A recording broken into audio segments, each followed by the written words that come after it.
Hello students, welcome to GNV learning portal. ఈ channel ద్వారా మనము MSc physics entrance coaching, ICET coaching, soft skills and interview skills, general English నేర్చుకుంటూ ఉంటాము. ఈ వీడియోలో ఎంఎస్సి ఫిజిక్స్ ఎంట్రన్స్ కోచింగ్లో భాగంగా ఆప్టిక్స్కి సంబంధించిన ఇంట్రడక్షన్ చూద్దాము. ఆప్టిక్స్ అంటే తెలుగులో దృశ్య శాస్త్రము అంటాము. దృశ్య శాస్త్రము అంటే కాంతిని గురించి నేర్చుకుంటామన్నమాట. కాంతి స్వభావం, కాంతిని గురించి నేర్చుకునేటువంటి శాస్త్రము, దాన్నే మనం ఆప్టిక్స్ అంటాము. సో ఈ ఆప్టిక్స్ మనకి సెకండ్ ఇయర్లో ఉంటుంది. ఇప్పుడైతే థర్డ్ సెమిస్టర్లో ఉంటుంది. సెమిస్టర్ విధానంలో అయితే it comes under third semester. So first of all మనము ఆప్టిక్స్ అంటే ఏంటో చూద్దాం. So optics means it's a branch of physics which deals with the study of light and its properties. Branch of physics which deals with the study of light and its properties. అంటే ఈ ఆప్టిక్స్లో మనం ఏం నేర్చుకుంటామంటే కాంతి యొక్క స్వభావము మరియు కాంతి యొక్క ధర్మాలను గురించి నేర్చుకుంటాము. కాంతి స్వభావము మరియు కాంతి ధర్మములు, ఈ రెండిటి గురించి మనం నేర్చుకుంటాము ఆప్టిక్స్లో. ఫస్ట్ ఆఫ్ ఆల్ అసలు మనకి లైట్ అంటే ఏంటి? What is light? So light is a form of energy. It is emitted from the luminous body and it causes sensation of sight to the human beings. Light is a form of energy. It is emitted from a luminous body and it causes sensation of sight to the human beings. So కాంతి అనేటువంటిది ఒక శక్తి రూపం. So మనకి different types of energies ఎలాగైతే ఉన్నాయో, mechanical energy, heat energy, kinetic energy, potential energy, ఇలా different forms of energies ఎలాగున్నాయో light is also a form of energy. Light energy అంటాం మనం, శక్తి యొక్క రూపం అనమాట. And it is emitted from the luminous body. Luminous body means స్వయం ప్రభావక వస్తువులు, స్వయం ప్రకాశక వస్తువులు. స్వయం ప్రకాశక వస్తువులు అంటే ఉదాహరణకు సూర్యుడు, sun. Sun is the best example. Sun means it is stars. Stars అన్నీ కూడా ల్యూమినస్ బాడీసే. ఇవన్నీ కూడా స్వయం ప్రకాశక వస్తువులు. So stars is the best example of luminous bodies. So వీటి నుంచి సహజ సిద్ధంగా లైట్ ఎనర్జీ అనేది వస్తూ ఉంటుందన్నమాట. అలాంటి వాటిని మనం స్వయం ప్రకాశక వస్తువులు అంటాము. అలాగే మనకి మినుగుడు పురుగులు అని ఉంటాయి. సో ఈ మినుగుడు పురుగులు కూడా మనకి స్వయం ప్రకాశక వస్తువుల కిందకి వస్తాయి. అలాగే క్యాండిల్ అంటే మనకి బిట్స్లో అడుగుతూ ఉంటాడు. సో సన్ కానీ లేదా స్టార్స్ కానీ లేదా క్యాండిల్ కానీ ఇవన్నీ కూడా ల్యూమినస్ బాడీస్ అనమాట. ఆప్షన్స్ ఇచ్చి వాట్ ఆర్ ల్యూమినస్ బాడీస్ అని అడుగుతూ ఉంటాడు. సో కాబట్టి ఇది కూడా బిట్స్ వచ్చు. అలాగే లైట్ అని ఏ ఫామ్లో ఉంటుందని కూడా అడుగుతూ ఉంటాడు. So energy, it is a form of energy. So light వల్ల ముఖ్యమైన ఉపయోగం ఏంటంటే it gives sensation of sight. అంటే మానవునికి దృష్టి జ్ఞానాన్ని కలిగిస్తుంది. అంటే కాంతి అనేటువంటిది లేకపోతే మనం వస్తువులను చూడలేమన్నమాట. వస్తువులను మనం చూడగలుగుతున్నామంటే కేవలం లైట్ ఉండడం వల్లే. వితౌట్ లైట్ అంటే చీకటిలో చూడండి మనకి ఏ వస్తువు కనపడదు. ఒక గదిలో మనం లైట్లని ఆపేస్తే in the night time, so మనకి ఒక వస్తువు కనిపించదు. మనకు కొన్ని వస్తువులు కనపడడానికి కారణం ఏంటంటే లైట్. వితౌట్ లైట్ మనకి ఆబ్జెక్ట్స్ అనేవి కనిపించవు. ఎందుకంటే ఏదైనా ఒక వస్తువుని, ఫర్ ఎగ్జాంపుల్ ఇది హ్యూమన్ ఐ అనుకుంటే సో ఈ వస్తువు ఇక్కడ ఏదో ఒక ఆబ్జెక్ట్ ఉందనుకుందాం. సో ఒక వస్తువు ఉంది, ఏదో కర్ర ఉందనుకుందాం. సో దీనిని మన కంటితో మనం చూసినప్పుడు ఈ వస్తువు మనకు కనిపించాలంటే సో ఈ వస్తువు మీద కాంతి పడాలి, అంటే లైట్ ఇన్సిడెంట్ కావాలి. ఇన్సిడెంట్ అయినటువంటి లైట్ రిఫ్లెక్ట్ అయ్యి ఆ రిఫ్లెక్టెడ్ లైట్ మన కంటి రెటీనా మీద పడాలి. సో అలా అయినప్పుడు మాత్రమే ఈ వస్తువు మనకి కనపడుతుంది, మిగిలిన సందర్భాల్లో కనిపించదు. అందుకనే మీరు అంటే విషయం మనకు తెలిసిందే, మరి గమనించే ఉంటారో లేదో. ఫర్ ఎగ్జాంపుల్ ఈ కంటికిను ఈ వస్తువుకి మధ్య ఒక గోడ ఉందనుకుందాం. అంటే ఏదైనా ఒక ఆబ్స్టకల్, అవరోధం ఉందనుకుందాం. Some type of wall or obstacle, ఒక అవరోధం ఉందనుకుందాం. అవరోధం ఉన్నప్పుడు దీని మీద పడినటువంటి కాంతి మన కంటి దాకా వస్తుందా? రాదు. రానప్పుడు ఈ వస్తువు మనకు కనిపించదు. అందుకని గోడ అవతల జరుగుతున్నవి అంటే ఏదైనా ఒక వాల్ కానీ ఏదైనా అబ్స్టకల్ ఉందనుకో, దాని అవతల వైపు ఏం జరుగుతుంది అనేటువంటి విషయం మనం చూడలేము. చూడలేకపోవడానికి కారణం ఏంటంటే ఆ వస్తువుల మీద పడినటువంటి కాంతి మన కంటి రెటీనా వరకు రాదనమాట. It doesn't comes towards our retina. So మన రెటీనా వరకు ఆ లైట్ రాదు కాబట్టి ఆ వస్తువులు మనకి కనపడవు. సో కాబట్టి మానవుడికి దృష్టి జ్ఞానాన్ని కలుగజేయడానికి ముఖ్య కారణం ఏంటంటే లైట్. వితౌట్ లైట్ మనకి ఆబ్జెక్ట్స్ ఏవైతే ఉంటాయో అవి మనకు కనపడవు అనమాట. సో కాబట్టి లైట్ అంటే సింపుల్గా మనం 3 విషయాలు గుర్తుపెట్టుకోవాలి.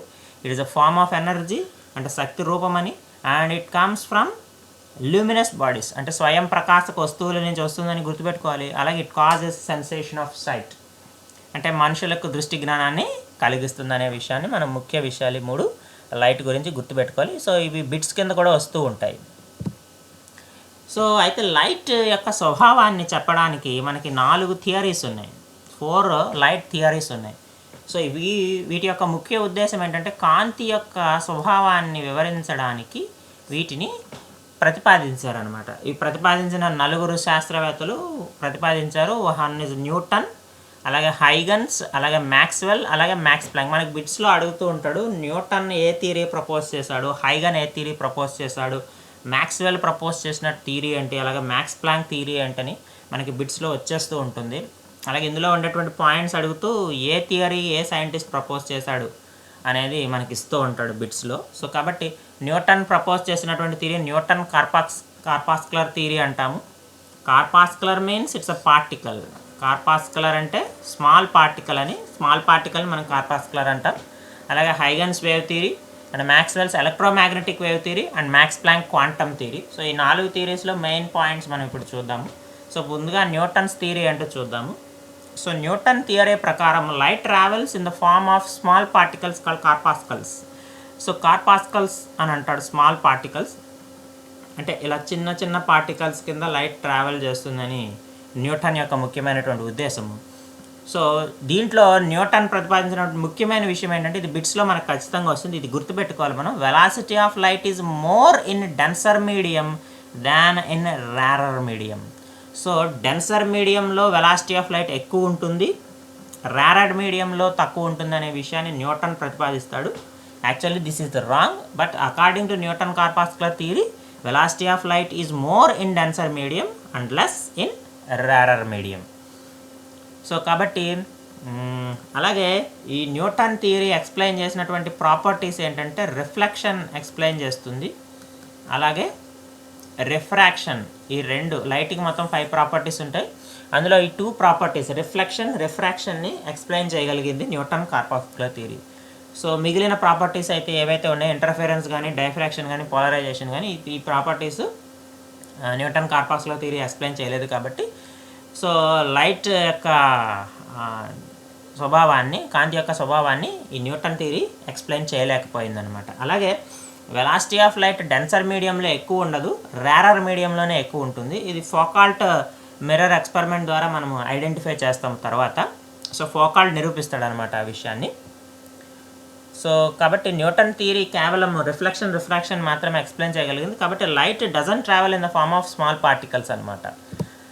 సో నెక్స్ట్ దీన్ని ఎక్స్ప్లెయిన్ చేయడానికి అంటే లైట్ యొక్క నేచర్ని ఎక్స్ప్లెయిన్ చేయడానికి, నేచర్ ఆఫ్ లైట్ని ఎక్స్ప్లెయిన్ చేయడానికి హైగన్ came with new theory called wave theory of light.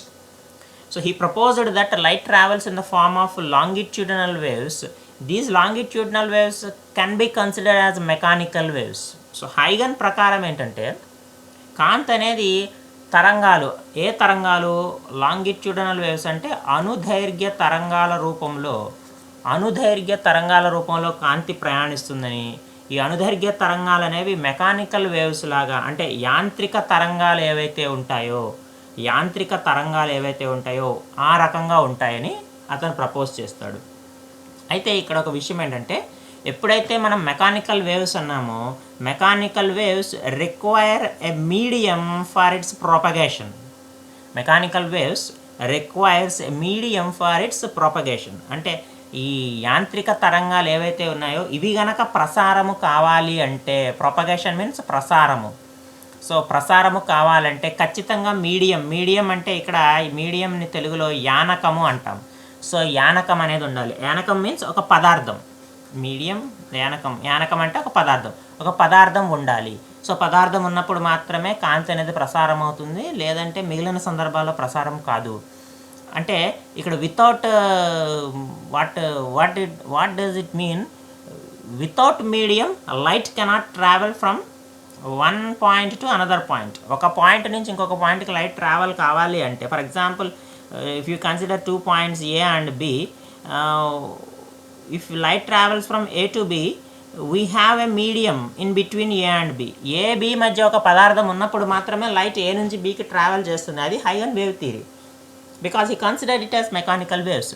But actually మనం కనుక అబ్జర్వ్ చేస్తే మనకి సూర్యుడి నుంచి భూమి మీదకు కాంతి వస్తుంది కదా. సో వచ్చేటువంటి కాంతిలో మనకి కొన్ని కిలోమీటర్ల పరిధి, అంటే దాదాపు ఒక 100 కిలోమీటర్ల 150 కిలోమీటర్స్ రేంజ్లో సో మనకి అట్మాస్ఫియర్ ఉంటుంది. సో అట్మాస్ఫియర్ అంటే nothing but it has medium. మనం ఎప్పుడైతే ఈ భూ వాతావరణము అంటే ఎర్త్ అట్మాస్ఫియర్ దాటేస్తామో ఇక్కడంతా కూడా ఏముంటుంది? వాక్యూమ్ ఉంటుంది, అంటే శూన్యం ఉంటుంది, అంటే ఎటువంటి పదార్థము ఉండదు. వాక్యూమ్ అంటే ఎటువంటి పదార్థము ఉండదని. సో నో మీడియం అనమాట. సో అలాంటి సందర్భంలో కూడా మనకి లైట్ అనేది సన్ నుంచి ఎర్త్కి వస్తుంది. సో అలా వస్తుందంటే light can be travelled in vacuum also. కాబట్టి శూన్యంలో కూడా కాంతి ప్రసారం జరుగుతుంది అనే విషయం మనకు తెలుస్తుంది. ఆ విషయాన్ని హైగన్ ఎక్స్ప్లెయిన్ చేయలేకపోయాడు. సో అందుకు అతను చెప్పినటువంటి రీజన్ ఏంటంటే ఈథర్ మీడియం ఉంటుందని, కన్సిడర్డ్ యాజ్ ఈథర్ మీడియం ఉంటుంది, అంటే వాక్యూమ్ ఉండదు, ఈథర్ అనేటువంటి ఒక పదార్థం ఉంటుందని చెప్తాడు. బట్ ఈథర్ అనే మీడియం ఉండదని మనకి మైకెల్సన్ మోర్లే ఎక్స్పెరిమెంట్ ద్వారా మనం ఐడెంటిఫై చేస్తాము. సో ఈ హైగన్ వేవ్ థియరీని వెరిఫై చేయడానికే మైకెల్సన్ అండ్ మోర్లే మనకి ఒక ఎక్స్పెరిమెంట్ చేస్తారు ఇంటర్ఫెరోమీటర్ ఉపయోగించి. సో దాని ద్వారా మనకి నెగిటివ్ రిజల్ట్ వస్తుందని కూడా మనకు తెలుసు. దాని నుంచి మనకి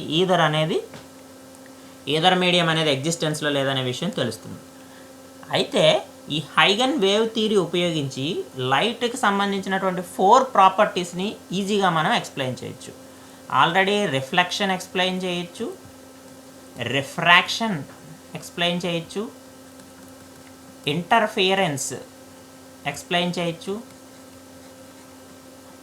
డైఫ్రాక్షన్ ఎక్స్ప్లెయిన్ చేయొచ్చు. అంటే కాంతికి సంబంధించినటువంటి 4 ప్రాపర్టీస్ ఏవైతే ఉన్నాయో, reflection, refraction, interference and diffraction, these 4 properties are explained by హైగన్ wave theory successfully.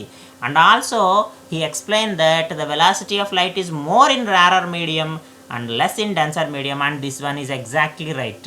Velocity of light is always more in rarer medium and less in denser medium. ఎప్పుడు కూడా కాంతి యొక్క వేగము, కాంతి వేగం అనేది రేరర్ మీడియంలో తక్కువ ఉంటుంది, డెన్సర్ మీడియంలో రేరర్ మీడియంలో ఎక్కువగా ఉంటుంది, డెన్సర్ మీడియంలో తక్కువగా ఉంటుంది. సో ఈ విషయాన్ని హైగన్ వేవ్ థియరీ మనకి వెరిఫై చేస్తుంది అనమాట. ఏదేమైనా కానీ సో లైట్ అనేది వేవ్ ఫామ్లో ట్రావెల్ చేస్తుంది అనేదానికి మనకు ఒక ప్రూఫ్ అయితే ఉంది. కానీ యాక్చువల్గా ఈ సన్ నుంచి ఎర్త్కి వచ్చేటప్పుడు సో లైట్ ఎలా ట్రావెల్ చేస్తుంది అనే దాన్ని మాత్రం హైగన్ వేవ్ థియరీ ఎక్స్ప్లెయిన్ చేయలేకపోయింది. ఆయన ప్రపోజ్ చేసినటువంటి ఈథర్ కాన్సెప్ట్ ఏదైతే ఉందో అది కూడా మనకి ఫెయిల్ అయిందనమాట. సో నెక్స్ట్ సో దీన్ని ఓవర్కమ్ చేయడానికి మనకి మ్యాక్స్వెల్, ఎవరైతే మ్యాక్స్వెల్ ఉన్నాడో ఆయన ఏం చేస్తాడంటే మ్యాక్స్వెల్ ఎలక్ట్రోమాగ్నెటిక్ వేవ్ థియరీని ప్రపోజ్ చేస్తాడు. మ్యాక్స్వెల్ ఏం చేస్తాడంటే ఎలక్ట్రోమాగ్నెటిక్ వేవ్ థియరీని ప్రపోజ్ చేస్తాడు. మ్యాక్స్వెల్ ప్రకారం light is a form of electromagnetic wave. So electromagnetic వేవ్స్కి మీడియం అక్కర్లే, అంటే యానకము లేకుండానే ప్రసారం అవుతాయి. కాబట్టి ఇందాక మనం చెప్పుకున్నాం కదా, సూర్యుడి నుంచి భూమి వాతావరణం వచ్చేంత వరకు ఈ మధ్యలో వాక్యూమ్ ఉంటుంది. ఈ వాక్యూమ్లో ఎలా ట్రావెల్ చేస్తుందంటే light can be travelled in the form of electromagnetic waves. So electromagnetic వేవ్స్లో ట్రావెల్ చేస్తుంది కాబట్టి దానికి మీడియం అవసరం లేదు. So without medium light can propagate from one point to another point. So కాబట్టి సో ఎలక్ట్రోమాగ్నెటిక్ వేవ్ థియరీ మనకి అందరికీ ఆమోదయోగ్యంగానే ఉంటుంది. బట్ కొన్ని సందర్భాల్లో అంటే కొన్ని ప్రాపర్టీస్ ఎక్స్ప్లెయిన్ చేయడానికి ఈ థియరీ మనకు అంతగా ఉపయోగపడలేదు. ఆ టైంలో ప్రపోజ్ చేసినప్పుడు that electromagnetic theory is in the early stages అనమాట. అంటే మ్యాక్స్వెల్ ఎలక్ట్రోమాగ్నెటిక్ థియరీ ప్రపోజ్ చేసే టయానికి ఆ టైంలో ఎలక్ట్రోమాగ్నెటిక్ వేవ్స్ మీద ఇంకా రీసెర్చ్ జరుగుతుంది కాబట్టి అంతగా ఎవరు కూడా ఆ థియరీని ఒప్పుకోలేదన్నమాట. అందుకని అందరికీ ఆమోదయోగ్యంగా ఉండే థియరీని ప్రపోజ్ చేసింది ఎవరంటే Max Planck. So Max Planck ఏం చేస్తాడంటే బ్లాక్ బాడీ రేడియేషన్ ఎక్స్ప్లెయిన్ చేయడానికి ఆయన ఆల్రెడీ క్వాంటమ్ థియరీని ప్రపోజ్ చేశాడు. అదే క్వాంటమ్ థియరీని ఉపయోగించి ఆయన లైట్ యొక్క నేచర్ని ఎక్స్ప్లెయిన్ చేయడానికి ఉపయోగించాడు. So according to Max Planck, light travels in the form of discrete energy packets and these energy packets called quanta. అంటే చిన్న చిన్న శక్తి పొట్లాలుగా, డిస్క్రీట్ మీన్స్ వివిక్త, సో వివిక్త శక్తి పొట్లాలుగా ప్రసారం అవుతుందని, ఆ శక్తి పొట్లాలను క్వాంటా అంటాము. శక్తి పొట్లాలను క్వాంటా, వాటిని క్వాంటా మీన్స్ స్మాల్ ప్యాకెట్ అనమాట. సో అంటే లైట్ ఎలా వెళ్తుందంటే ఈ రకంగా వెళ్తుంది.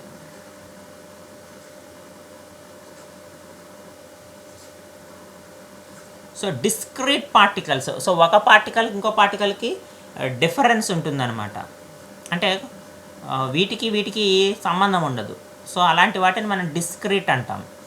సో డిస్క్రీట్నెస్ మీన్స్ క్వాంటమ్ అని, క్వాంటమ్ అన్నా కూడా డిస్క్రీట్నెస్ అనే అర్థం వస్తుంది. సో ఈ రకంగా లైట్ అనేది ట్రావెల్ అవుతుంది అనమాట. సో ఈ ఎనర్జీ ప్యాకెట్స్ ఏవైతే ఉన్నాయో వీటికి ఒక్కొక్క దానికి ఒక్కొక్క ఎనర్జీ ఉంటుంది. And this energy is equal to Nhν, where n is equal to 1 2 3 4. అంటే ఇక్కడ డిస్క్రీట్ మీన్స్ నాట్ కంటిన్యూస్ అని. అంటే n is equal to 1, next possible value ఏంటంటే next n is equal to 2a, but in between 1 and 2 we have infinite numbers. అంటే 1.1 ఉంటుంది, 1.01 ఉంటుంది, 1.2 ఉంటుంది, 1.5 ఉంటుంది, 1.05, ఇలా రకరకాల నెంబర్స్ ఉంటాయి. బట్ ఈ నెంబర్స్ ఏవి కూడా n తీసుకోదు. 1 తర్వాత n తీసుకోగలిగేటువంటి నెంబర్ ఎంత అంటే 2, 2 తర్వాత n తీసుకోగలిగే నెంబర్ ఏంటంటే 3. ఇలా పర్టికులర్గా కొన్ని వాల్యూస్ మాత్రమే తీసుకుంటూ అన్ని వాల్యూస్ తీసుకోకపోతే దాన్నే క్వాంటమ్ లేదా డిస్క్రీట్ అంటాము. సో కాబట్టి n కేవలం న్యాచురల్ నెంబర్స్గా మాత్రమే వేరీ అవుతూ ఉంటుంది. కాబట్టి ఈ ఎనర్జీస్ hν, 2hν, 4hν, మళ్ళీ 2hν, ఇలా డిఫరెంట్ వేరియేషన్స్తో ఈ క్వాంటమ్ ఆఫ్ పార్టికల్స్ వస్తూ ఉంటాయి. అలాగే ఇక్కడ ఇంకొక విషయం కూడా మనకు జరుగుతుంది. Light can travel in energy packets and also in wave form. అంటే క్వాంటమ్ థియరీ ప్రకారం ఇక్కడ డ్యూయల్ నేచర్ని ఈయన ప్రపోజ్ చేశాడు. అంటే light can travel in particle form and also wave form. అంటే కాంతి తనకు అవసరమైనప్పుడు కణాల రూపంలో ప్రసారం అవుతుంది, అలాగే తరంగాల రూపంలో కూడా ప్రసారం అవుతుంది. అది దేని మీద ఆధారపడుతుందంటే depends on the medium in which the light incident. It depends on the medium in which the light incident. ఏ యానకములో అయితే కాంతి ప్రసారం అవుతుందో ఆ యానకాన్ని బట్టి కాంతి అనేది తరంగాల రూపంలో కానీ లేదా కణాల రూపంలో కానీ ప్రసారం అవుతుంది. సో కాబట్టి మనం ఇంతకుముందు వరకు చెప్పుకున్న ఎగ్జాంపుల్ ప్రకారం మ్యాక్స్ ప్లాంక్ క్వాంటమ్ థియరీలో సూర్యుడి నుంచి భూమి వైపుకు కాంతి వస్తుంది అన్నప్పుడు భూ వాతావరణం వరకు మనకి వాక్యూమ్, శూన్యం ఉంటుంది అనుకున్నాం కదా. సో ఇక్కడ ఎలా ట్రావెల్ చేస్తుందంటే క్వాంటా అంటే ఎనర్జీ ప్యాకెట్స్ రూపంలో ట్రావెల్ చేస్తుంది. ఎప్పుడైతే ఎర్త్ అట్మాస్ఫియర్ వస్తుందో వేవ్ ఫామ్లో ట్రావెల్ చేస్తుంది అనమాట. So simple. సో మీడియంని బట్టి సో లైట్ అనేది అవసరమైతే పార్టికల్స్ కింద లేదంటే వేవ్స్ కింద ట్రావెల్ చేస్తుంది. ఐన్స్టీన్ ఈ క్వాంటమ్ ఆఫ్ ఎనర్జీకి ఫోటాన్స్ అని పేరు పెట్టాడు. కాబట్టి లైట్ క్వాంటా ఫామ్లో ట్రావెల్ చేస్తుంది అనుకోవచ్చు, లేదా in the form of photons and each photon having energy hν. ఇక్కడ ఐన్స్టీన్కి మ్యాక్స్ ప్లాంక్కి వేరియేషన్ ఏంటంటే మ్యాక్స్ ప్లాంక్ ప్రకారం E is equal to Nhν, but according to Einstein the quantum of energy is photon and that photon energy is always hν. ప్రతి ఒక్క photon energy ఇలా వేరే ఉండదన్నమాట. hν ఎనర్జీ కలిగినటువంటి ఫోటాన్స్ ఉంటాయని. సో ఆ ఫోటాన్ కాన్సెప్ట్ని తీసుకొచ్చింది ఐన్స్టీన్ అనమాట. సో మ్యాక్స్ ప్లాంక్ ఏం చెప్తాడంటే లైట్కి డ్యూయల్ నేచర్ ఉంటుందని చెప్తాడు. సో పార్టికల్ కింద కావాలంటే పార్టికల్స్ కింద ట్రావెల్ చేస్తాయి, వేవ్స్ కింద కావాలంటే వేవ్స్ కింద ట్రావెల్ చేస్తాయి అనేటువంటి విషయాన్ని చెప్తాడు. సో మనం ఈ 4 థియరీస్ని కన్సిడర్ చేస్తే Newton corpuscular theory particle nature అని చెప్తుంది, హైగన్స్ థియరీ వేవ్ నేచర్ అని చెప్తుంది, Maxwell theory electromagnetic wave nature అని చెప్తుంది, Max Planck theory dual nature చెప్తుంది, both particle and wave nature depending on the medium of propagation. ఏ మీడియంలో అయితే వెళ్తుందో దాన్ని బట్టి అది పార్టికల్గా కానీ వేవ్గా కానీ ట్రావెల్ చేస్తుందని మ్యాక్స్ ప్లాంక్ చెప్తుంది. సో ఈ 4 థియరీస్లో మనకి మ్యాక్స్ ప్లాంక్ క్వాంటమ్ థియరీ కరెక్ట్గా లైట్ నేచర్ని ఎక్స్ప్లెయిన్ చేస్తుంది. అలాగే కొన్ని సందర్భాల్లో లైట్ని can be considered as an electromagnetic wave. కాబట్టి మ్యాక్స్వెల్ ఎలక్ట్రోమాగ్నెటిక్ వేవ్ థియరీ కూడా మనకి కరెక్టే. It explains all properties of light. And also Max Planck quantum theory కూడా లైట్ యొక్క అన్ని ప్రాపర్టీస్ని ఎక్స్ప్లెయిన్ చేస్తుంది. కాబట్టి మనం మ్యాక్స్వెల్ ఎలక్ట్రోమాగ్నెటిక్ థియరీని కన్సిడర్ చేయొచ్చు, మ్యాక్స్ ప్లాంక్ క్వాంటమ్ థియరీని కూడా కన్సిడర్ చేయొచ్చు. సో ఇవి మనకి బిట్స్లో వస్తూ ఉంటాయి. సో న్యూటన్ థియరీలో ఏమి ఇస్తాడు, హైగన్స్ థియరీలో ఏం చెప్పారు, మనకి ఆప్షన్స్ ఇస్తూ ఉంటాడు. సో దాన్ని బట్టి మనము ఎక్స్ప్లెయిన్ చేయాలి. ఇక్కడ మనకి మెయిన్ ఇంపార్టెంట్ థింగ్ అంటే velocity of light is always more in rarer medium, అంటే వ్యాక్యూమ్లో హైయెస్ట్ ఉంటుంది and less in denser medium. ఇది మనం ఎప్పుడు గుర్తుపెట్టుకోవాలి. నెక్స్ట్ దీన్ని వెరిఫై చేసింది ఎవరంటే first Foucault rotating mirror method. So దీన్ని ఉపయోగించి ఈయన ఏం ఫైండ్ అవుట్ చేస్తుంటే వెలాసిటీ ఆఫ్ లైట్ వాల్యూని యాక్యురేట్గా ఫైండ్ అవుట్ చేస్తాడు. 2.96 × 10⁸ మీటర్/సెకండ్ అనేటువంటి వాల్యూని ఫైండ్ అవుట్ చేస్తాడు అతను. But that method is in laboratory. So ల్యాబొరేటరీలో ఫైండ్ అవుట్ చేసినటువంటి ఫస్ట్ మెథడ్ అది. అలాగే న్యూటన్ కార్పాక్స్లో థియరీ అని చెప్పింది కూడా ఇతనే, ఎందుకంటే ఇతను ప్రూవ్ చేస్తాడు velocity of light is more in rarer medium and less in denser medium. Denser మీడియంలో తక్కువ ఉంటుంది, రేరర్ మీడియంలో ఎక్కువ ఉంటుందని కూడా ఇతను ప్రూవ్ చేస్తాడు. ఫర్ ఎగ్జాంపుల్ ఎయిర్లో, ఇక్కడ రేరర్ మీడియం అంటే ఎయిర్లో ఎక్కువగా ఉంటుంది, డెన్సర్ మీడియం కింద వాటర్ తీసుకొని వాటర్లో వెలాసిటీ ఆఫ్ లైట్ని ఫైండ్ అవుట్ చేస్తే తక్కువ వస్తుంది అనమాట కంపేర్ టు ఎయిర్. సో కాబట్టి రేరర్ మీడియం కంటే డెన్సర్ మీడియంలో లైట్ వెలాసిటీ తక్కువ ఉంటుందని అతను ప్రూవ్ చేస్తాడు. అలాగే this is an accurate method, almost 3 × 10⁸ మీటర్/సెకండ్కి దగ్గరగా వచ్చేస్తుంది అతని value. But it is not absolute method అయితే కాదు, బట్ యాక్యురేట్గా మనకి వెలాసిటీ ఆఫ్ లైట్, ఎందుకంటే ఇక్కడ మనకి రియల్ ఇమేజెస్ తీసుకోలేదు కాబట్టి it is not an absolute method, virtual images ద్వారా ఫైండ్ అవుట్ చేసాం కాబట్టి. సో అది Foucault rotating mirror method. Next మనకి మెయిన్ కాన్సెప్ట్స్ ఏంటంటే properties of light: reflection, refraction, interference, diffraction, polarization. Reflection means పరావర్తనము అంటాం తెలుగులో. రిఫ్రాక్షన్ అంటే వక్రీభవనము. ఇంటర్ఫిరెన్స్ వ్యతికరణము. డైఫ్రాక్షన్ వివర్తనము. పోలరైజేషన్ ధ్రువణము. సో ఇవి 5 కూడా కాంతి యొక్క ధర్మాలు: reflection, refraction, interference, diffraction, polarization. ఈ 5టికి సంబంధించినటువంటి బిట్స్ మనకి ఎగ్జామినేషన్లో వస్తూ ఉంటాయి. సో 5 ప్రాపర్టీస్ డెఫినేషన్స్ మనం ఈ వీడియోలో చూద్దాము. సో ముందుగా రిఫ్లెక్షన్ అంటే ఏంటో చూద్దాం. Reflection means when light is incident on a polished surface like mirror, it bounces back in the same medium. When light is incident on a polished surface like mirror, అంటే అద్దము లాంటి ఏదైనా polished surface ఏదైతే ఉంటుందో, so అలాంటి medium మీద light కనుక incident అయితే ఏమవుతుందంటే ఆ మీడియం వైపు కాకుండా సేమ్ మీడియంలో, for example this is medium 1, this is medium 2 అనుకుంటే, సో మీడియం 2లోకి ఎంటర్ అవ్వకుండా లైట్ ఏం చేస్తుందంటే it bounces back into medium 1, అంటే ఏ మీడియంలో అయితే ట్రావెల్ చేస్తుందో అదే మీడియంలోకి తిరిగి వెనక్కి వస్తుంది. సో దాన్నే మనము రిఫ్లెక్షన్, పరావర్తనము అంటాం. అందువల్లే అద్దంలో మనం చూసుకున్నప్పుడు మన మొహం మనకు కనిపిస్తూ ఉంటుందన్నమాట, due to the reflection property. So ఇక్కడ మనం ఒక నార్మల్ కనుక గీసినట్టయితే this is angle of incidence and this is angle of reflection. ఇదేమో పతన కోణము, ఇది పరావర్తన కోణము. సాధారణంగా పతన కోణం ఎంత ఉంటుందో పరావర్తన కోణము I = R ఉంటుంది, రెండు కూడా సమానంగా ఉంటాయి. So this is the property of reflection. And next the property refraction అంటే వక్రీభవనము. సో రిఫ్రాక్షన్ ఎలా డిఫైన్ చేయొచ్చు అంటే when light travels from one medium to another medium, it bends towards or away from the normal drawn at the point of incidence. It bends towards or away from the normal drawn at the point of incidence. అంటే కాంతి ఒక యానకం నుంచి మరొక యానకంలోకి ప్రసారం అవుతున్నప్పుడు so కాంతి వంగి ప్రయాణిస్తుంది. ఎక్కడ? రెండు యానకాల సరిహద్దు వద్ద కాంతి వంగి ప్రయాణిస్తుంది. దాన్నే మనము వక్రీభవనంగా చెప్తాము. సో ఇక్కడ చూడండి, ఇక్కడ లైట్ రే ట్రావెల్ అయినటువంటి లైట్ రే యాక్చువల్గా ఈ మీడియం కనుక లేకపోతే, ఈ సర్ఫేస్ కనుక లేకపోతే, ఇదంతా కూడా సెకండ్ మీడియం అండి, ఇదంతా మీడియం 2, ఇది రెండో యానకం ఇది. సో ఈ సర్ఫేస్ కనుక లేకపోతే ఏం చేస్తుంది? లైట్ ఇలా ట్రావెల్ చేయాలి. కానీ సర్ఫేస్ ఉండడం వల్ల ఏమైంది? లోపలికి వెళ్ళి బెండ్ అయి ట్రావెల్ చేస్తుంది. ఎందుకంటే ఆల్రెడీ మనం చెప్పుకున్నాం velocity of light rarer medium, this is rarer medium, we call it as simply air అనుకుంటాం. this is denser medium. Denser medium అంటే గ్లాస్ అయినా కావచ్చు లేదా వాటర్ అయినా కావచ్చు, ఏదైనా కావచ్చు. సో ఇక్కడ వెలాసిటీ తక్కువ ఉంటుంది, ఇక్కడ వెలాసిటీ ఎక్కువ ఉంటుంది, ఇక్కడ వెలాసిటీ తక్కువ ఉంటుంది. సో ఎప్పుడైతే వెలాసిటీస్ డిఫరెన్స్ వచ్చినాయో velocity is a vector quantity. ఎప్పుడైతే వెక్టార్ క్వాంటిటీలో చేంజ్ వస్తుందో, వెక్టార్ క్వాంటిటీలో చేంజ్ వచ్చిందంటే డైరెక్షన్ మారుతుంది, అలాగే మ్యాగ్నిట్యూడ్ మారుతుంది, డైరెక్షన్ మారుతుంది, మ్యాగ్నిట్యూడ్ మారుతుంది. సో కాబట్టి వెలాసిటీ తగ్గిపోయింది. సో తగ్గిపోయిందంటే మ్యాగ్నిట్యూడ్ చేంజ్ అయిందంటే ఆటోమేటిక్గా ఏం చేంజ్ అవుతుంది, డైరెక్షన్ కూడా చేంజ్ అవుతుంది. సో అందువల్ల బెండ్ అయి ట్రావెల్ చేస్తుంది. ఇక్కడ మెయిన్ కారణం ఏంటంటే వెలాసిటీ వెక్టార్ క్వాంటిటీ కాబట్టి వెలాసిటీ డిక్రీజ్ అయింది, సో డైరెక్షన్ చేంజ్ అయింది. సో డిక్రీజ్ అయింది, మ్యాగ్నిట్యూడ్ చేంజ్ అయిపోయింది, ఆటోమేటిక్గా డైరెక్షన్ కూడా చేంజ్ అయిపోయింది. అంటే ఎప్పుడైతే పరిమాణం మారుతుందో దిశ కూడా మారుతుంది సదిశల్లో.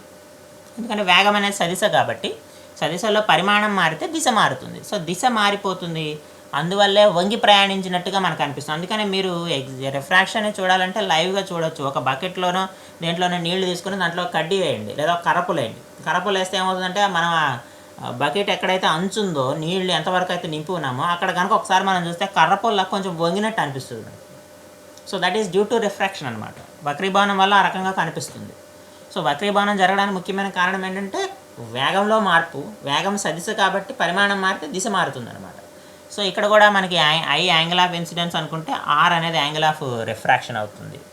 Is here theta means angle of deviation అంటాం, విచలన కోణం అంటాం. సో ఈ రిఫ్రాక్షన్కి సంబంధించి ముఖ్యమైన లా ఏంటంటే స్నెల్స్ లా, స్నెల్ నియమము.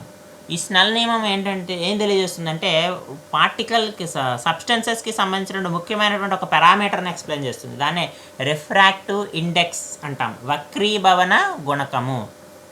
రిఫ్రాక్టివ్ ఇండెక్స్ అంటే వక్రీభవన గుణకము, వక్రీభవన గుణకము అంటాం, మ్యూ. దీన్ని మ్యూ అనేటువంటి అక్షరంతో చూపిస్తాము. When light ray passes from rarer medium to the denser medium, the ratio of sin of angle of incidence to the sin of angle of refraction is constant for given wavelength or color. ఇక్కడ wavelength or color, వేవ్లెంగ్త్నే ఇక్కడ colour అంటాం. ఎందుకంటే ప్రతి కలర్కి ఒక wave length ఉంటుంది కాబట్టి ఒక తరంగ దైర్ఘ్యం ఉంటుంది ప్రతి రంగుకి, కాంతి యొక్క రంగులకి. సో కాబట్టి రారర్ మీడియం నుంచి డెన్సర్ మీడియంకి వెళ్తున్నప్పుడు ఏం జరుగుతుందంటే sine of angle of incidence అలాగే sine of angle of refraction యొక్క రేషియో అంటే sine I by sine R దేనికి ఈక్వల్ అవుతుందంటే రిఫ్రాక్టివ్ ఇండెక్స్కి ఈక్వల్ అవుతుంది. రిఫ్రాక్టివ్ ఇండెక్స్కి ఈక్వల్ అవుతుంది. ఈ వక్రీభవన గుణకం అనేది పదార్థం యొక్క స్వభావాన్ని తెలియజేస్తుంది. సో ఈ రిఫ్రాక్టివ్ ఇండెక్స్ యొక్క మరొక డెఫినేషన్ ఉంది, exact definition. It is equal to the ratio of velocity of light in air or vacuum to the velocity of light in medium. అంటే గాలిలోని కాంతి వేగానికి లేదా శూన్యంలోని కాంతి వేగానికి యానకములోని కాంతి వేగానికి మధ్య గల నిష్పత్తినే మనం వక్రీభవన గుణకంగా కూడా చెప్తాము. అలాగే ఒక వేవ్ లెంగ్త్కి mu is constant. It explains the purity of the substance. Chemical purity of the సబ్స్టెన్స్ని ఎక్స్ప్లెయిన్ చేయడంలో మనకి రిఫ్రాక్టివ్ ఇండెక్స్ వాల్యూ చాలా ఉపయోగపడుతుంది. అలాగే సబ్స్టెన్స్ని మనం ఈజీగా ఐడెంటిఫై చేయొచ్చు. అంటే refractive index is the characteristic parameter of the substance. ఒక సబ్స్టెన్స్ యొక్క రిఫ్రాక్టివ్ ఇండెక్స్ మరొక సబ్స్టెన్స్కి ఉండదు. సో కాబట్టి కెమికల్స్ లేదా సబ్స్టెన్సెస్ని ఐడెంటిఫై చేసేటప్పుడు refractive index is the key factor అనమాట. సో రిఫ్రాక్టివ్ ఇండెక్స్ వాల్యూ తెలిస్తే ఆ రిఫ్రాక్టివ్ ఇండెక్స్ని బట్టి అందులో ఏ ఆటమ్స్ లేదా మాలిక్యూల్స్ లేదా కాంపౌండ్స్ ఉన్నాయటువంటి విషయాన్ని మనం ఈజీగా ఐడెంటిఫై చేయొచ్చు అనమాట మనకి అనాలసిస్లో. సో దట్ కాబట్టి refractive index is the characteristic parameter. ప్రతి ఒక ఏదైతే పదార్థం ఉందో పదార్థం యొక్క అభిలక్షణం అనమాట. సో ఆ పదార్థానికి పర్టికులర్ రిఫ్రాక్టివ్ ఇండెక్స్ ఉంటుంది in that particular wave length. Wave length మారుతూ ఉంటే రిఫ్రాక్టివ్ ఇండెక్స్ కూడా చేంజ్ అవుతూ ఉంటుంది. నెక్స్ట్ మనం చూడాల్సినటువంటి ముఖ్యమైనటువంటి ప్రాపర్టీ ఏంటంటే దీని మీద కూడా మనకు బిట్స్ వస్తూ ఉంటే total internal reflection. Total internal reflection, సంపూర్ణాంతర పరావర్తనం, సంపూర్ణాంతర పరావర్తనం. So this phenomena is occurs when light travels from denser medium to rarer medium. అంటే డెన్సర్ మీడియం నుంచి లైట్ రేరర్ మీడియంకి ట్రావెల్ చేస్తున్నప్పుడు మీరు ఫర్ ఎగ్జాంపుల్ గ్లాస్ నుంచి ఎయిర్కి వస్తుంది అనుకోండి, గ్లాస్ నుంచి ఎయిర్కి లైట్ ట్రావెల్ చేస్తున్నప్పుడు వస్తుంది. At a particular specific angle of incidence, the refracted ray passes along the surface. For example మనం ఇక్కడ గ్లాస్ అనుకుందాము, గ్లాస్ నుంచి మనకి ఇది గ్లాస్ నుంచి మనకి ఇది ఎయిర్ అనుకుందాం. సో గ్లాస్ నుంచి మనకి లైట్ అనేది ఇన్సిడెంట్ అవుతుంది. Light travels from denser medium to rarer medium. So ఇలా వస్తుంది. మామూలుగా అయితే మనకి రిఫ్రాక్షన్ జరుగుతుంది, లైట్ రే అలా బయటకు వస్తుంది. But at a particular angle of incidence ఏం జరుగుతుందంటే refracted light is along the surface, it గ్రేజెస్ along the surface. అంటే రిఫ్రాక్షన్ సర్ఫేస్ మీద జరుగుతుంది. ఆ యాంగిల్ ఆఫ్ ఇన్సిడెన్స్ని మనం ఏమంటామంటే క్రిటికల్ యాంగిల్ అంటాం, సందిగ్ధ కోణము అంటాం. ఒకవేళ angle of incidence I is greater than theta అయితే, ఇక్కడ సందిగ్ధ కోణం క్రిటికల్ యాంగిల్ని థీటా అనుకుందాం, యాంగిల్ ఆఫ్ ఇన్సిడెన్స్ని ఐ అనుకుందాం. If I greater than theta అయితే then the light reflects totally into the denser medium. అంటే ఐ గ్రేటర్ దాన్ థీటా అయినప్పుడు ఏం జరుగుతుందంటే ఇక రిఫ్రాక్షన్ ఉండదు. ఏం జరుగుతుంది? టోటల్గా రిఫ్లెక్షన్ జరుగుతుంది. అంటే ఐ లెస్ దాన్ థీటా అయినప్పుడు నార్మల్ రిఫ్రాక్షన్ జరిగితే, I is equal to theta అయినప్పుడు మనకి రిఫ్రాక్షన్ జరుగుతుంది కానీ అలాంగ్ ద సర్ఫేస్ జరుగుతుంది.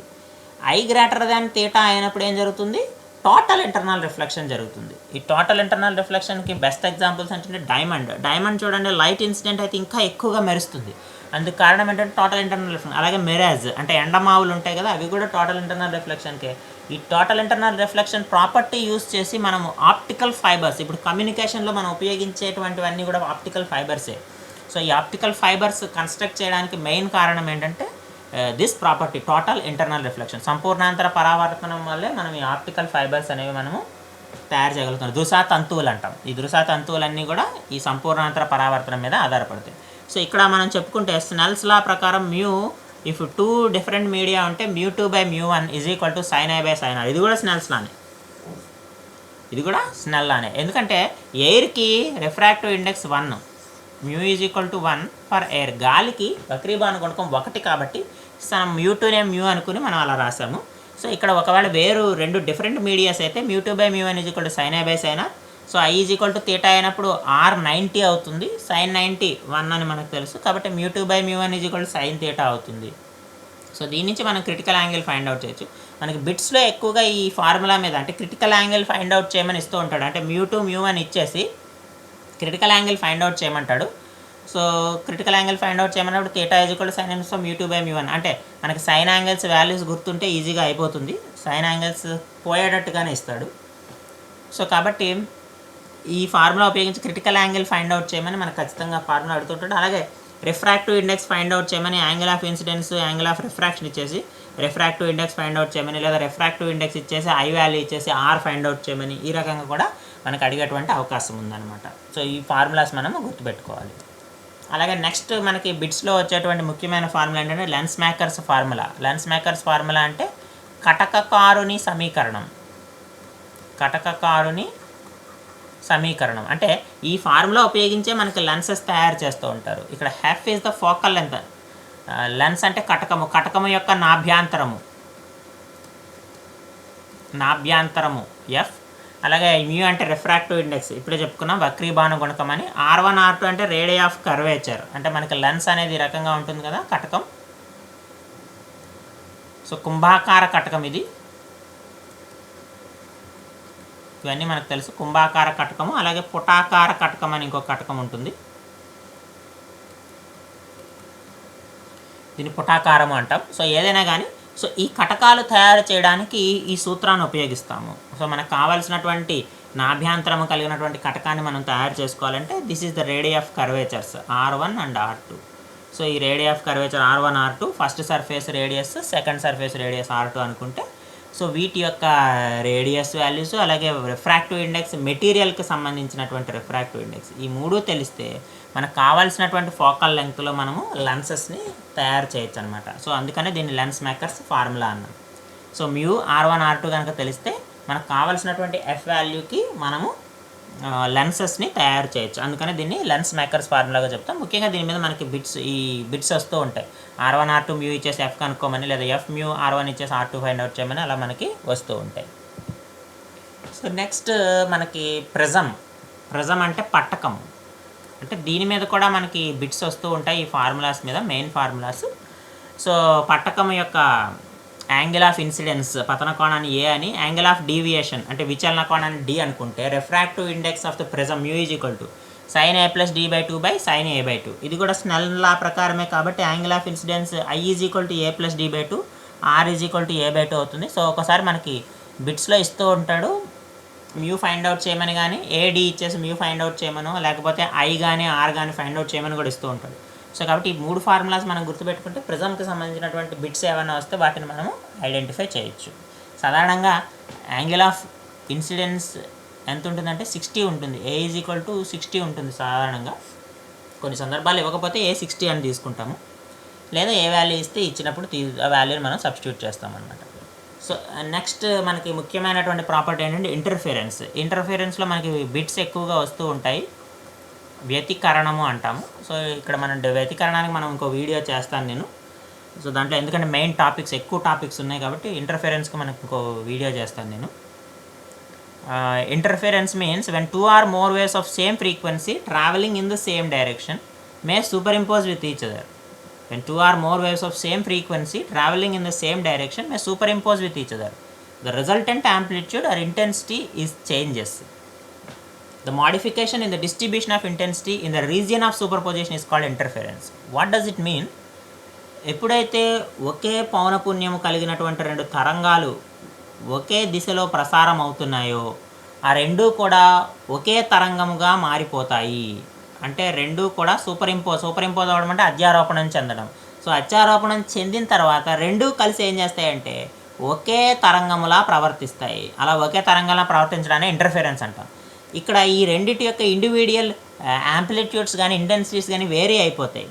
సో అలా యాంప్లిట్యూడ్స్ వేరీ అవ్వడాన్ని అందుకనే మాడిఫికేషన్ అంటాం. Modification in the distribution of intensity in the reason of superposition అంటే అత్యారోపణం జరిగినప్పుడు కాంతి తీవ్రతలో వచ్చేటువంటి మార్పు ఏదైతే ఉందో దాన్నే మనము వ్యతికరణంగా చెప్తాం. చూడండి ఈ 2 వేవ్స్ ఇప్పుడు మారిపోయినాయి చూడండి, 2 కలిసిపోవడం వల్ల ఇంకో కొత్త తరంగం ఏర్పడింది. అలా 10 తరంగాలు ఉన్నాయనుకో, 10 కలిసిపోయి ఒకే తరంగంగా కనపడుతుంది అనమాట. సో ఇంటెన్సిటీ మారిపోయింది, సో ఇంటెన్సిటీ చేంజ్ అయిపోయింది. అలా ఇంటెన్సిటీ చేంజ్ అవ్వడాన్ని మనము ఇంటర్ఫిరెన్స్గా చెప్తాం. ఇంటర్ఫిరెన్స్లో మనకి ముఖ్యమైన టాపిక్స్ ఫ్రెనల్ బైప్రిజం, ఫ్రెనల్ ద్విపట్టకం చదువుకోవాలి మనము, దాని మీద బిట్స్ వస్తాయి, ఫార్ములా ఉంది. అలాగే లాయిడ్ మిర్రర్, లాయిడ్ ఏకదర్పణం అంటాం, సింగిల్ మిర్రర్ అంటాం. సో దాని మీద కూడా బిట్స్ వస్తాయి. కొసైన్ లా ఉంది, డెల్టా ఈజ్వల్ 2 మ్యూటీ కాసార్ ఫార్ములా ఉంది, దాని మీద ప్రాబ్లమ్స్ వచ్చేటువంటి అవకాశం ఉంది. అలాగే దాని మీద బిట్స్ కూడా అడిగేటువంటి అవకాశం ఉంది. అలాగే wedge shaped film, Newton's rings, అలాగే ఇంటర్ఫెరోమీటర్స్ ఉన్నాయి. Michelson interferometer, Fabry Perot interferometer 2 ఉన్నాయి సిలబస్లో మనకి. సో వీటి మీద ఎక్కువ బిట్స్ వస్తూ ఉంటాయి. ప్రాబ్లమ్స్ అయినా రావచ్చు, లేకపోతే డైరెక్ట్గా మనకి ఏ సోర్సెస్ ఉపయోగిస్తాము, మిర్రర్స్ ఎక్కడ ఉపయోగిస్తాము, లెన్సెస్ ఎక్కడ ఉపయోగిస్తాము, ఇట్లాంటి వాటి మీద మనకి బిట్స్ అడిగేటువంటి అవకాశం ఉంది. కాబట్టి ఇంటర్ఫిరెన్స్ మీద మనం నెక్స్ట్ ఇంకొక వీడియో చేసుకుందాం, అందులో మనం ఇంటర్ఫిరెన్స్ గురించి పూర్తిగా తెలుసుకుందాం. అలాగే నెక్స్ట్ డైఫ్రాక్షన్ కూడా మనకి నేను ఇంకో వీడియో చేస్తాను డైఫ్రాక్షన్ మీద కూడా. So this is also big topic. Diffraction కూడా ఒక అనదర్ టాపిక్. దీంట్లో కూడా మనకి ఎక్కువ బిట్స్ వచ్చేటువంటి అవకాశం ఉంది, చాలా ఎక్కువ బిట్స్ వస్తాయి డైఫ్రాక్షన్లో మనకి. సో ఇక్కడ చూడండి డైఫ్రాక్షన్ రిఫ్రాక్షన్ కొంచెం ఒకలాగంగానే ఉంటాయి. But so bending of light ray at the edges of the obstacle and enters into geometrical shadow is called diffraction. Bending of light ray ఇక్కడ కూడా బెండింగే, రిఫ్రాక్షన్లో కూడా బెండింగే. But bending of light ray at the edges of the obstacle and enters in the geometrical shadow అంటే ఎక్కడైతే మనకు ఒక అబ్స్టకల్ అవరోధం ఉంటుందో కాంతి దాని మీద ప్రసారం అయ్యి వంగి ప్రయాణిస్తుంది. ఎంతవరకు వంగుతుంది అంటే దీని యొక్క జామెట్రికల్ షాడో, జామితీయ నీడ ఉంటుంది కదా, ఆ జామితీయ నీడ పరిధిలోనే అది బెండ్ అవుతుంది. అలా బెండ్ అవ్వడాన్ని మనము డైఫ్రాక్షన్, వివర్తనంగా చెప్తాం. సో ఇది ఒక షార్ప్ నైఫ్ ఎడ్జ్ అనుకుందాం. ఈ నైఫ్ ఎడ్జ్ మీద లైట్ ఇన్సిడెంట్ అయింది అండ్ ఇట్ బెండ్స్. సో మనకు రిఫ్రాక్షన్లో కూడా బెండింగ్ జరుగుతుంది, but it bends from one medium to another medium. కానీ ఇక్కడ బెండింగ్ అనేది సేమ్ మీడియంలోనే జరుగుతుంది around the obstacle or at the edges of the obstacle. అంటే అవరోధము అంచుల దగ్గర కాంతి వంగి ప్రయాణిస్తూ ఉంటుంది, ఆ కాంతి వంగి ప్రయాణించింది ఎంతవరకు, ఏ పరిధి లోపల అంటే with in the geometrical shadow, అంటే అవరోధము జ్యామితీయ నీడ ఏదైతే ఉందో ఆ పరిధిలోపు మాత్రమే వంగి ప్రయాణిస్తుంది. ముఖ్యంగా డైఫ్రాక్షన్ యొక్క మెయిన్ ఇంపార్టెన్స్, ఇది మనకి బిట్స్లో ఖచ్చితంగా వస్తుంది, ప్రతి ఇయర్ అడుగుతూ ఉంటాడు. It confirms the wave nature of light. అసలు కాంతి అనేది తరంగ రూపంలో ప్రసారం అవుతుంది, లైట్ హ్యాజ్ వేవ్ నేచర్ అని చెప్పాలి అంటే ఖచ్చితంగా it must be satisfied diffraction జరిగినప్పుడు మాత్రమే దానికి లైట్ అనే కానివ్వండి ఏదైనా కానివ్వండి వేవ్ నేచర్ ఉంది అంటే ఇట్ షుడ్ బి డైఫ్రాక్టెడ్. అది వివర్తనం చెందినప్పుడు మాత్రమే దానికి వేవ్ నేచర్ ఉంటుంది, అదర్వైజ్ ఇట్ డజంట్ మీన్. ఎందుకంటే వేవ్ లెంగ్త్ అనేది సైజ్ ఆఫ్ ద ఆబ్స్టకల్కి ఈక్వల్గా ఉండాలి. వేవ్ లెంగ్త్ వేటుకుంటుంది, వేవ్స్కే ఉంటుంది కదా. సో కాబట్టి వేవ్ లెంగ్త్ ఆబ్స్టకల్ సైజుకి, తరంగ దైర్ఘ్యము అవరోధ పరిమాణానికి సమానంగా ఉన్నప్పుడు మాత్రమే వివర్తనం జరుగుతుంది. కాబట్టి వేవ్ నేచర్ని కన్ఫర్మ్ ఏది చేస్తుందంటే డైఫ్రాక్షన్ చేస్తుంది. ఇక్కడ మనం ఇంటర్ఫెరెన్స్లో కూడా వేవ్ నేచర్ గురించి ఎక్స్ప్లెయిన్ చేస్తాం మనం. But interference is a part of diffraction. Diffraction జరిగినప్పుడు అంతర్గతంగా వ్యతికరణం కూడా జరిగిపోతుంది. కాబట్టి interference doesn't confirm the wave nature of light, only diffraction confirms the wave nature of light. కాబట్టి డైఫ్రాక్షన్ మనకి ప్రాపర్టీస్ ఇచ్చేసి 4, వేవ్ నేచర్ని ఏది కన్ఫర్మ్ చేస్తుంది, ఇంటర్ఫెరెన్స్, రిఫ్లెక్షన్, రిఫ్రాక్షన్, డైఫ్రాక్షన్ అని ఇస్తారు. సో మనం ఏ ఆప్షన్ చూస్ చేసుకోవాలి, డైఫ్రాక్షన్ చూస్ చేసుకోవాలి. డైఫ్రాక్షన్లో మనకి 2 రకాల డైఫ్రాక్షన్స్ ఉన్నాయి, ఫ్రాన్హోపర్ డైఫ్రాక్షన్, ఫ్రానల్ డైఫ్రాక్షన్. ఫ్రాన్హోపర్ డైఫ్రాక్షన్లో మళ్ళీ సింగిల్ స్లిట్, డబుల్ స్లిట్, అలాగే గ్రేటింగ్, అలాగే లిమిట్ ఆఫ్ రెజల్యూషన్, వీటి మీద మనకి మంచి బిట్స్ వస్తాయి. అలాగే ఫ్రెనల్ డైఫ్రాక్షన్లో half period zone plate, formulas ఉన్నాయి, న్యూమరికల్స్ వస్తూ ఉంటాయి, అలాగే బిట్స్ కూడా వస్తూ ఉంటాయి. సో కాబట్టి డైఫ్రాక్షన్ మీద కూడా మరొక వీడియో చేస్తాను నేను, దానికి సంబంధించిన బిట్స్ మీద. నెక్స్ట్ ఇంకొక ముఖ్యమైన ప్రాపర్టీ పోలరైజేషన్, ధ్రువణము. సో డైఫ్రాక్షన్ ఎలాగైతే వేవ్ నేచర్ని ఎక్స్ప్లెయిన్ చేస్తుందో, కన్ఫర్మ్ చేస్తుందో, పోలరైజేషన్ కూడా ఒక చేస్తుంది. ఏంటి, ట్రాన్స్వర్స్ వేవ్స్ అనేటువంటి విషయాన్ని పోలరైజేషన్ వెరిఫై చేస్తుంది. బికాజ్ హైగన్ వేవ్ థియరీ ప్రకారం మనం లాంగిట్యూడినల్ వేవ్స్ అనుకుంటాం, but light travels in the form of transverse waves. So అనుదైర్ఘ్య తరంగాలు కాదు, తిర్యక్ తరంగాలు. కాంతి తిర్యక్ తరంగాల రూపంలో ప్రసారం అవుతుందని మనకి ధ్రువణం ధర్మం అనేది నిరూపిస్తుంది. ఇది మనం గుర్తుపెడుతుంది. ఇది కూడా మనకి బిట్ వస్తుంది, light longitudinal wave, transverse wave అని అడుగుతాడు. అలాగే ట్రాన్స్వర్స్ వేవ్స్ని కన్ఫర్మ్ చేసేటువంటి ప్రాపర్టీ ఏదంటే పోలరైజేషన్ అని మనం చెప్పాలన్నమాట. What is the polarization means when ordinary light is passed through calcite or tourmaline crystals, the light vibrates only in one direction. So this property of one sidedness is called polarization. అంటే కొన్ని రకాలైన crystals, క్యాలసైట్ కానీ, టోర్మలిన్ కానీ, quartz కానీ, ఇలాంటి స్ఫటికాల గుండా కాంతి ప్రసారమైనప్పుడు అన్ని దిశల్లో ఉండేటువంటి కాంతి కంపనాలు ఆగిపోయి కేవలం ఒక దిశలో మాత్రమే కాంతి కంపిస్తూ ఉంటుంది.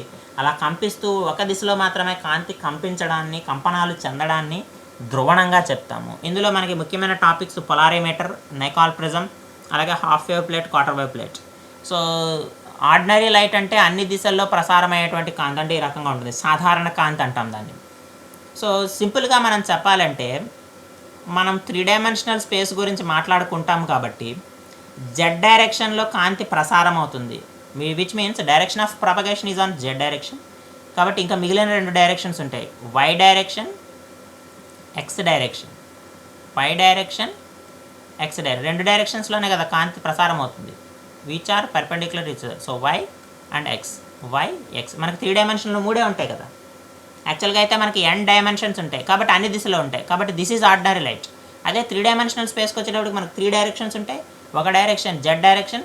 So Z direction is the propagation, ప్రసార దిశ. జెడ్ అయిపోతే ఇంకా ఎన్ని ఉంటాయి, 2 డైరెక్షన్స్ ఉంటాయి, ఎక్స్, వై. కాబట్టి కాంతికి ఎన్ని దిశలు ఉంటాయి అంటే ఎన్ని దిశల్లో కంపనాలు ఉంటాయి, ఎక్స్ దిశలో కంపనాలు ఉంటాయి, వై దిశలో కంపనాలు ఉంటాయి. కాబట్టి 2 దిశల్లో కంపనాలు ఉంటాయి.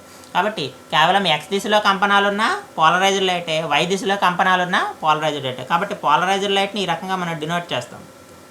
సో వై డైరెక్షన్లోనే వైబ్రేషన్స్ ఉన్నాయి, ఇక్కడ ఎక్స్ డైరెక్షన్లో మాత్రమే వైబ్రేషన్స్ ఉన్నాయి. 2 సందర్భాల్లోనూ ప్రాపగేషన్ ఏ డైరెక్షన్లో ఉంటుంది,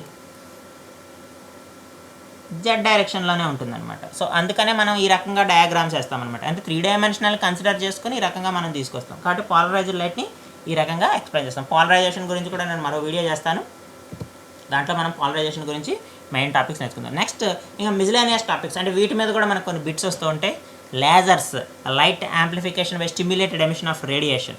సో లేజర్ మీద మనకు వస్తుంది population inversion, spontaneous emission, stimulated emission, అలాగే హోలోగ్రఫీ, అలాగే ఆప్టికల్ ఫైబర్స్ మీద కూడా మనకి కొన్ని బిట్స్ వస్తూ ఉంటాయి. యాక్చువల్గా మనకి సెకండ్ ఇయర్లో మనకి మొత్తంగా 15 బిట్స్ వస్తూ ఉంటాయి. ఈ 15 బిట్స్లో మనకి మేజర్ టాపిక్స్ ఏంటంటే ఇంటర్ఫిరెన్స్, డైఫ్రాక్షన్, పోలరైజేషన్. ఈ మూడింటి మీద దాదాపుగా 10 బిట్స్ వచ్చేటువంటి అవకాశం ఉంది. మిగిలిన 5 బిట్స్ రిఫ్లెక్షన్, రిఫ్రాక్షన్ లేదా light theories, nature of light, అలాగే ఇప్పుడు చెప్పిన లేజర్స్ కదా, వీటి మీద ఇంకో 5 బిట్స్ మనకు వచ్చేటువంటి అవకాశం ఉంది. సెకండ్ ఇయర్లో నెక్స్ట్ టాపిక్ ఏంటంటే థర్మోడైనమిక్స్. సో థర్మోడైనమిక్స్ నుంచి నెక్స్ట్ 15 బిట్స్ మనకు వస్తూ ఉంటాయి. టోటల్గా 30 బిట్స్లో మనకి 15 బిట్స్ ఈ ఆప్టిక్స్ నుంచి వస్తూ ఉంటాయి. సో నెక్స్ట్ వీడియోస్లో మనము ఈ ఆప్టిక్స్కి సంబంధించిన ఇంటర్ఫిరెన్స్, అలాగే డైఫ్రాక్షన్, అలాగే పోలరైజేషన్, వీటికి సంబంధించినటువంటి కాన్సెప్ట్స్ మనం చూద్దాము. టాపిక్స్ కొంచెం రెలవెంట్ టాపిక్స్ ఏవైతే ఉన్నాయో అవన్నీ చూసి, అలాగే లేజర్స్ కూడా చూసిన తర్వాత వీటి మీద మనకి బిట్స్ ఏ టైప్ ఆఫ్ బిట్స్ అడుగుతాడో కూడా చూద్దాం. Thank you.